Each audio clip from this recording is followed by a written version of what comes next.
As always, today's episode of the Band Directors Bistro is proudly sponsored by ironsmusic.com. For music educators on the go, this is the Band Directors Bistro.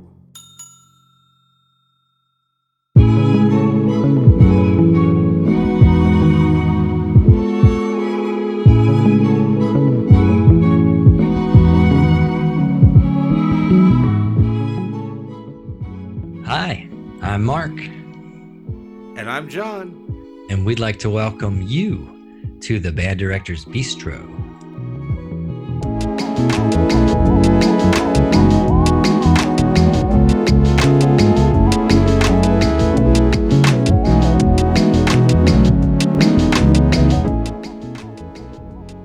Today's episode of the Bistro is going to be all about picking a marching show in a quarantine.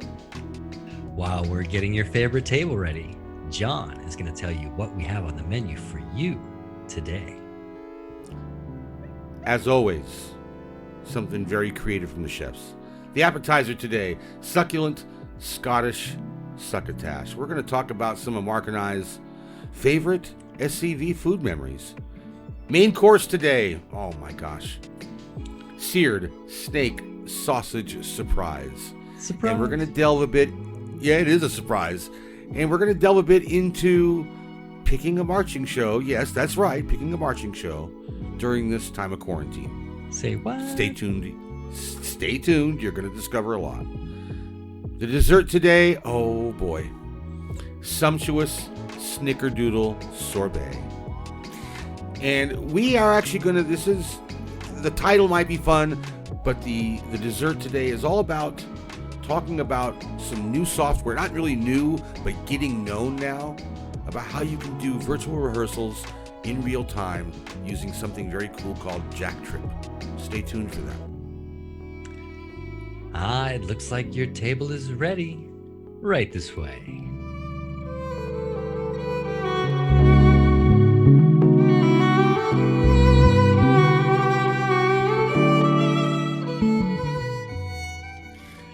You know, what's John. amazing? No, what's amazing is this really is my favorite table. I really like this table, so. I know. I mean, You've well mentioned that many times before, and I do like this table as well. Let's do it. Johnny, we're at the table, and it's time to relax a little bit. Are we going to be... And I'm enjoying a nice evening aperitif, personally. My beverage of choice tonight is a little bit of Kahlua and cream. Ooh. I am sticking with a classic here. My good old favorite here. Every so often, I just enjoy the smooth blended flavor of this. It's been a lifelong favorite of mine. Speaking of smooth, Succulent Scottish Succotash, John. In both of our. Well, first of all, we were both doing the research on this, and Succotash is actually a mix of, I think, lima beans and corn. Yes. All right, and that's the actual, and it's an American dish, to be honest with you. But for you and our amazing bistro, we have combined the idea of Succotash and given it more of a Scottish feeling to it. And Mark, how did we do that? I know what you're thinking. What is the most Scottish food dish that John and I could have possibly thought of? Not blood sausage. No. We went with good old haggis. Haggis. And that is... Glad you're here to enjoy customers it. Aren't ordering it, but... well, they just don't know yet, okay? And today we wanted to talk about some of the favorite dishes that John and I enjoyed during our time in the Santa Clara Vanguard. And we can both agree on one thing, and we will tell you that. I think every alumni. We will tell you that. Every alumni would at the end, because that one is probably the most obvious. And if you're legendary, you're guessing it right now, and you're probably right. If you're an alumni, you're probably right. Yes. But anyway, other things that we both had in our era. There are quite a few things, even though John and I marched 20 years apart. Uh, the food traditions, much like the many of the other traditions in the Santa Clara Vanguard, have been passed down. One of our favorite Right. memories was finals day, getting to eat the box of Wheaties, the breakfast of champions. And both John and I ate our Wheaties We both in had that. We both had 1981 that. and 1999, and we were champions that day that we ate those Wheaties. So that was kind of a special thing. John, you talked about another tradition that didn't quite make it to my time, uh, but another real awesome finals, semifinals night dinner. Oh, yes. In my era, and I don't know when they stopped this in particular, but I know when I marched all 3 years, the traditional dinner after prelims. Remember, for us, it was prelims and finals. We didn't have a quarterfinals. Two shows instead of three. Um, correct. And so after prelims, we always got served a full blown steak dinner.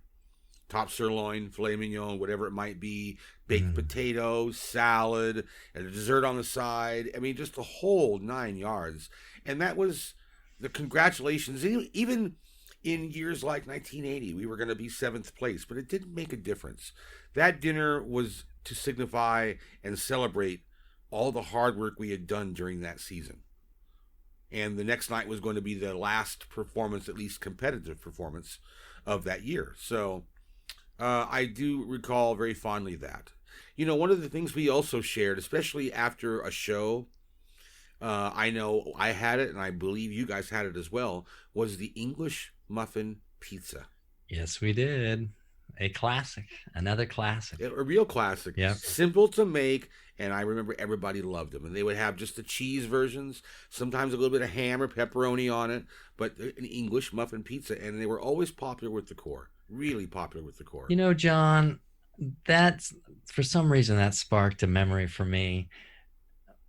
One of our staff members, Chris Williams, his mother decided one year that she wanted to make the core a meal.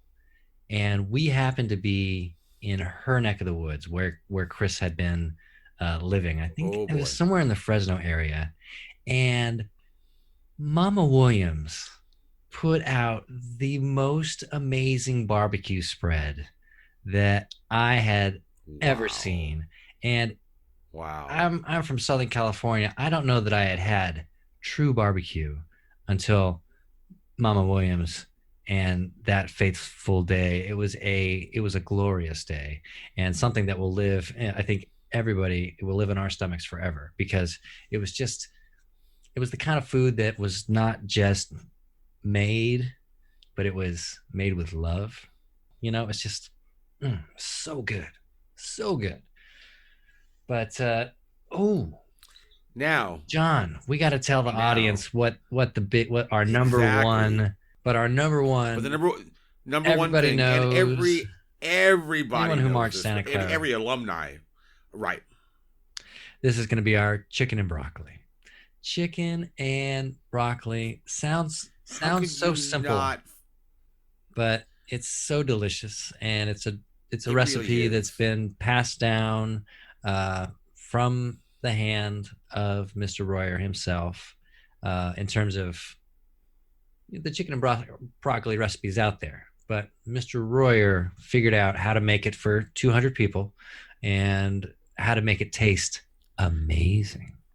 So, And growing up, I hated broccoli. My mom would try to cook it, and oh, I I think we would all did. turn my Yeah, nose up at it. absolutely. Yeah. But, but I love chicken and broccoli in the core. And Chicken and now over broccoli. here, I've grown and matured, and I eat it. I actually like it now a lot, Yeah. and maybe that started with the core for all I know. Well, But it's yeah, I mean, it was it's one of those fantastic. ultimate comfort foods. It always worked well for snack. It always worked well for an after show type situation. Always worked well if you had to share, a meal with another core. Kind of bust out the chicken and broccoli. You know what I mean? And it's kind of akin to they also did a fantastic beef stew, but the beef stew was Oh, so good. And they would serve it right with fresh cut French rolls. So I Oh mean, yeah. we're talking chunks of beef, like, you know.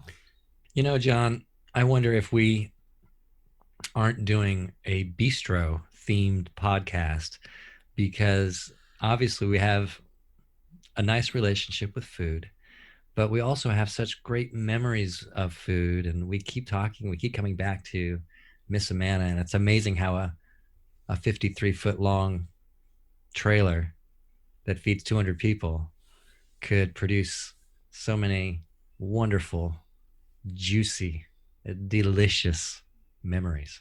Well, and also it changed the face of drum corps. It Drum did. corps started watching how, wow, they're feeding their members properly with the right amount of calories. They have their kitchen with them so they can always do it wherever they are, plug it in, they're ready to go. It changed drum corps as far as turning it into a more professional activity. Exactly. Until There's then, it no was a way you lot could ask of those. towing barbecues, a lot of sandwiches made out of trunks. Um, the graciousness of the parents that were following the course, and that's, the parents are doing enough. So yeah, it was great. But John, oh Johnny, Well, is it time for the main what's course? here?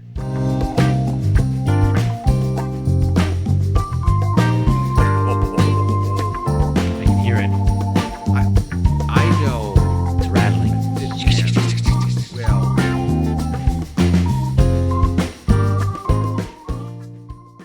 seared snake sausage surprise. Now, That's right. I know not everybody is going to be into snake, but give it a chance Oh, because it can please. be really, when it's cooked properly, it is delicious.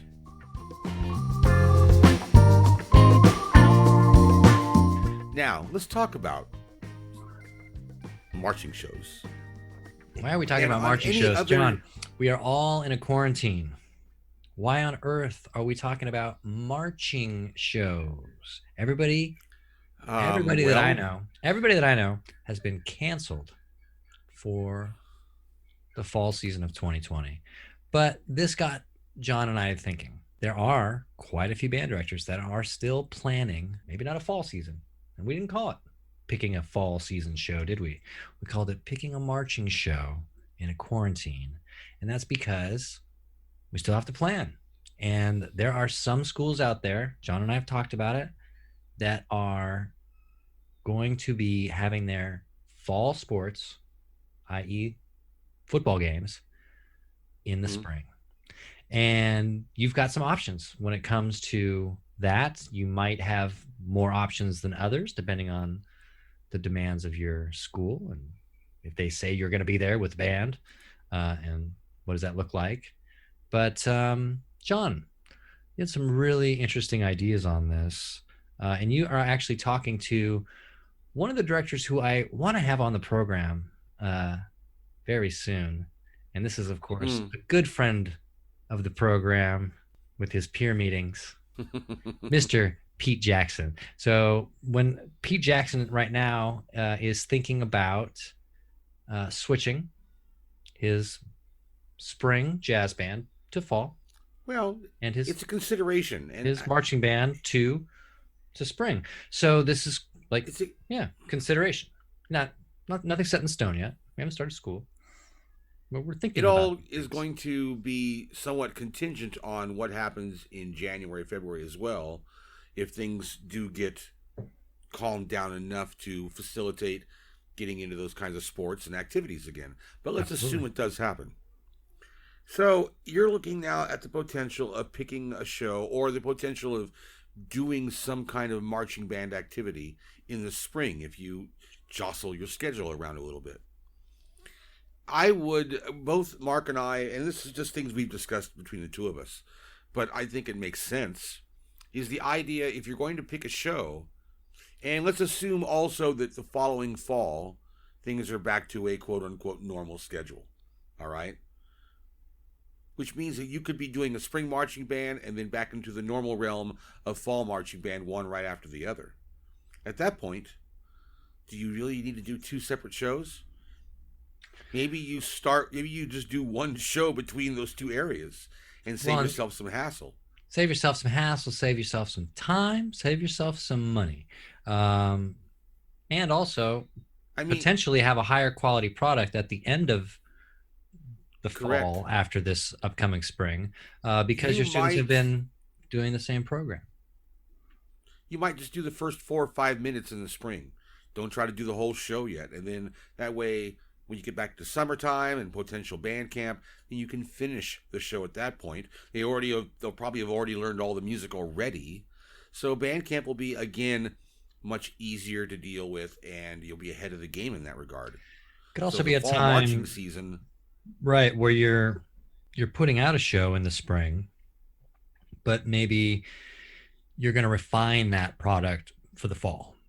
So you're going to keep the opener, keep the ballad, fix the drum solo, and completely overhaul the Change closer. The closer. Right. And then now you're like, wow. Now, I mean, how many times have we had a chance to have had a second draft going into a fall season? Doesn't happen very often.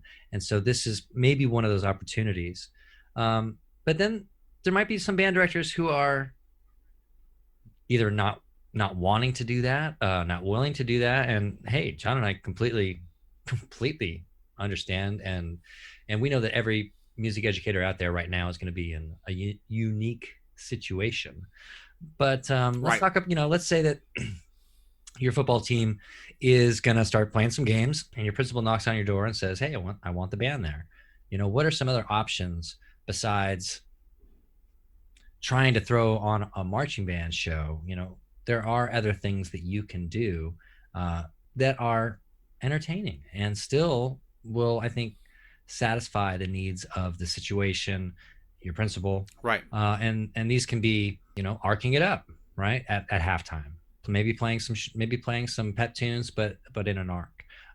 Still showing up, to that pep rally and those and being in the stands, but maybe just not in full uniform.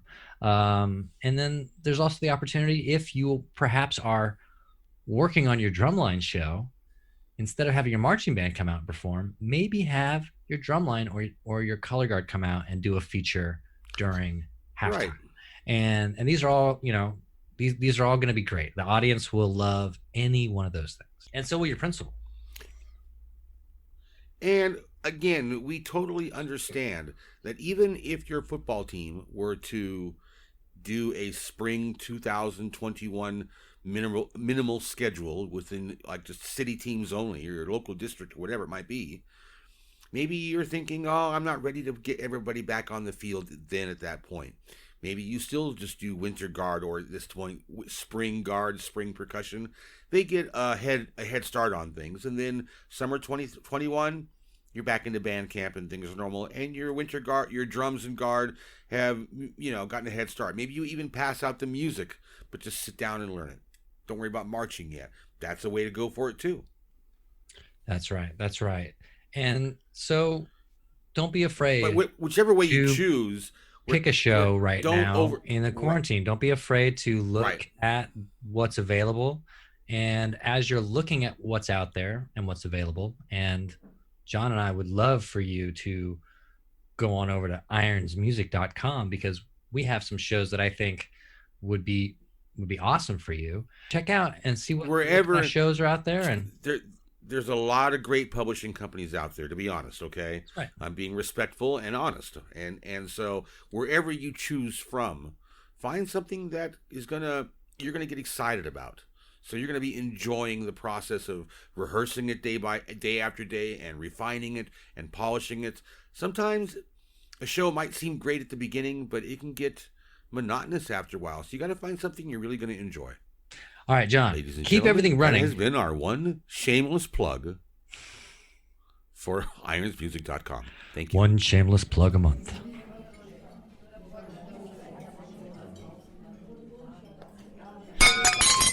Oh, brah. Winfrey. Oh, brah. Oh. Oh. Well, it's part of the budget by now. We planned for it. You know what? We know we're going to get a It's gonna happen, man. I love it. We just plan. It's part of the budget. Inside, I know it looks like I'm hurting, but truly, it's like.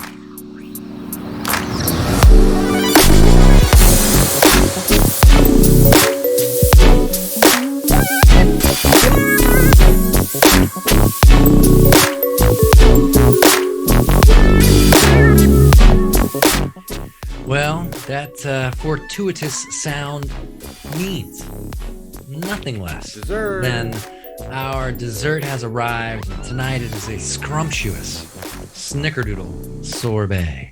And that doesn't sound too great to me. But we're gonna go with it. We're gonna go with it. The chef is feeling, because I said, ooh, Snickerdoodles are my favorite cookie. And he said, I will make that into a flavorless sorbet. And I said, and we're gonna put that on the menu. Yeah.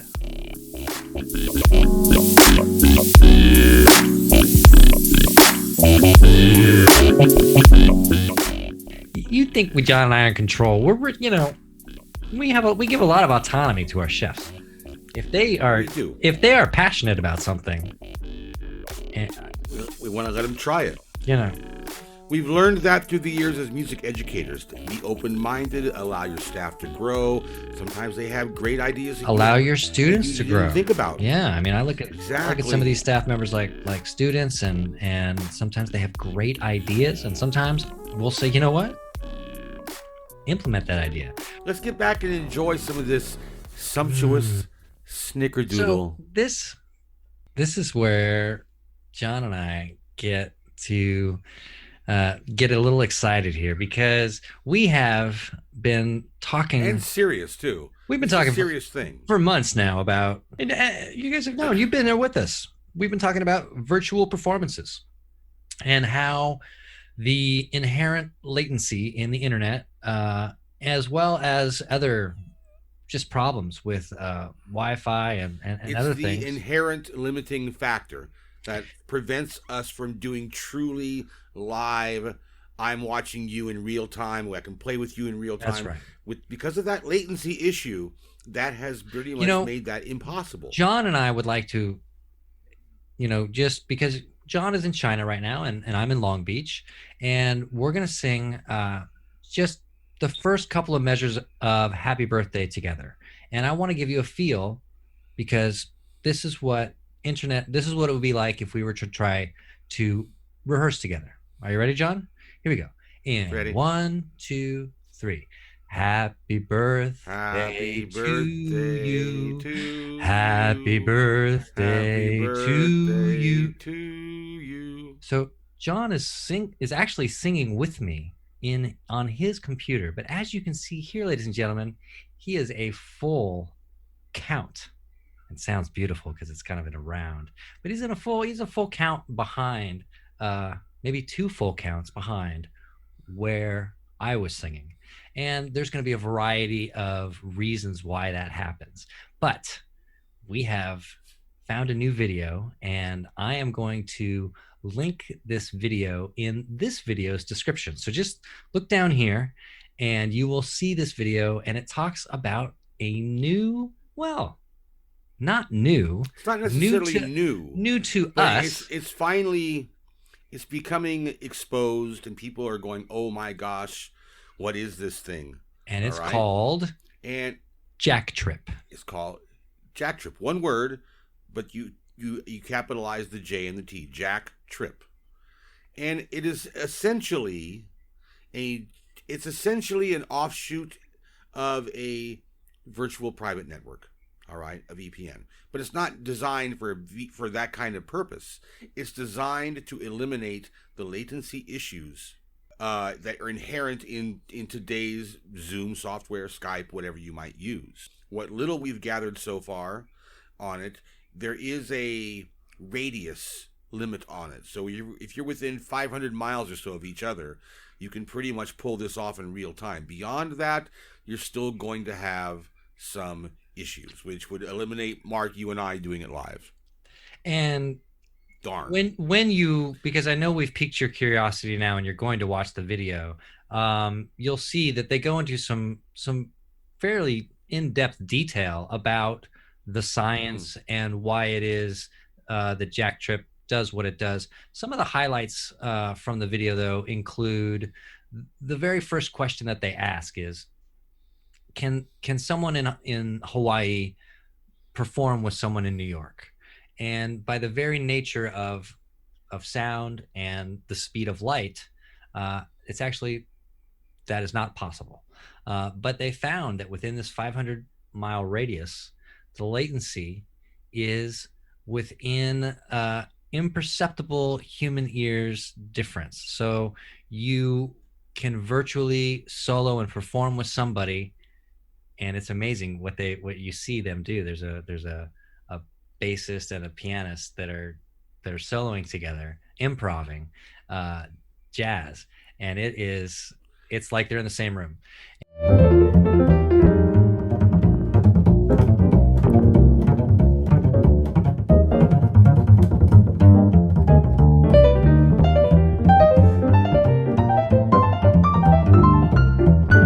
And it's really cool. And that kind of blows our mind, because we know that we're not going to be seeing our kids anytime soon. And though this technology is out there, it's not really readily available for everybody. But I believe, but it is that it could become more popular. If you go to the JackTrip website, I think it's jacktrip.org. All right. It is open source. In other words, anybody can look at the source code, and it's free to download. Absolutely. Okay. So there's no hiding it. There's no cost for it. But there is a learning curve on setting it up. And they have instructions on their website, and it takes you through all the features. And it looks a lot like when you're setting up for a private network, a VPN. It looks a lot like the same way, only because you're having to set certain internet protocols. All right. And you're basically turning this into your new network. And so that's how it works. Another thing that they didn't quite show in the video was more than two people. So for two people, it looks amazing.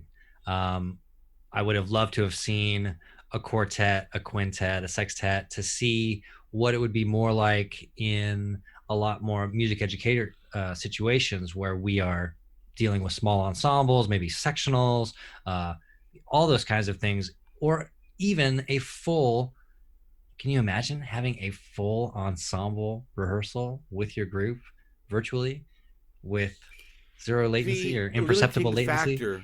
Talk about the idea of not just rehearsing now, but actually having virtual performances in real time that don't have this latency issue. I mean, it's something that is, I mean, I can't believe it's here already. It's one of those, I wish we knew about this.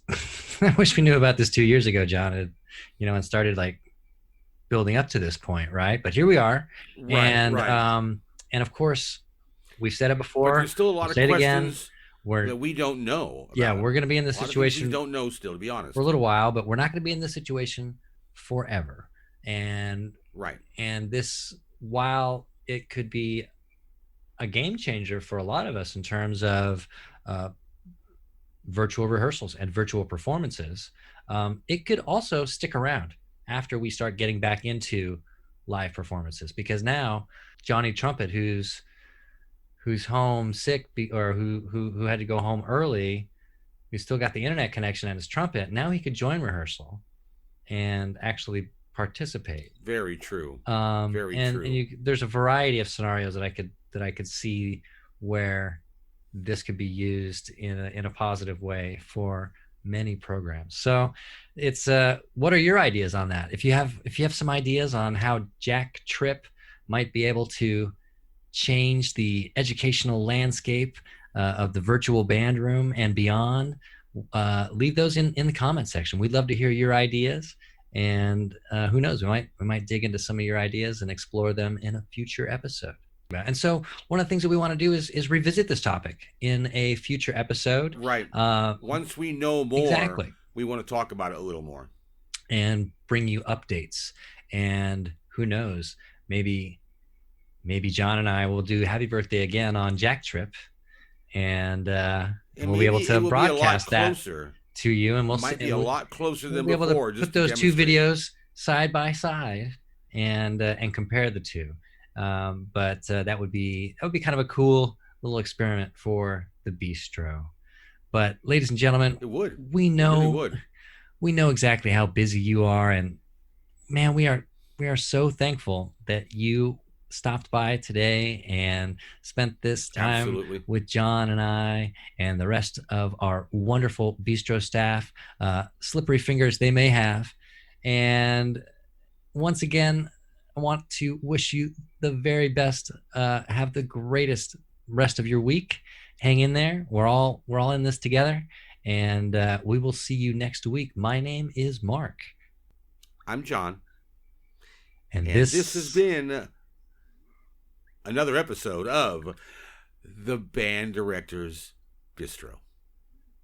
See you. Hope you enjoyed that Snickerdoodle sorbet. Have a great one, everybody. Back to work. Back to work.